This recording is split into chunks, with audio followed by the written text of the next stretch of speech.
കോഴഞ്ചേരി ജില്ലാ ആശുപത്രിയിൽ പൂർത്തിയാക്കിയ വിവിധ പദ്ധതികളുടെ ഉദ്ഘാടനം ബുധനാഴ്ച വൈകിട്ട് 3-ന് ആരോഗ്യമന്ത്രി വീണ ജോർജ് നിർവഹിക്കും.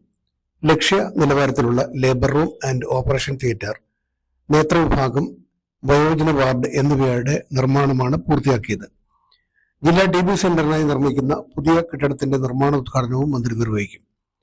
കിഫ്ബിയിലൂടെ 30.25 കോടി മുടക്കി നിർമ്മിക്കുന്ന OP ബ്ലോക്കിന്റെ നിർമ്മാണം 80% പൂർത്തിയായിട്ടുണ്ട്.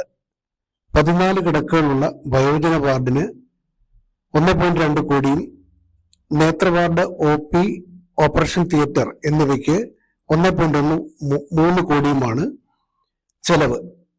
3 കോടി മുതൽ മുടക്കിലാണ് ജില്ലാ TB സെന്റർ നിർമ്മിക്കുന്നത്. Positive news.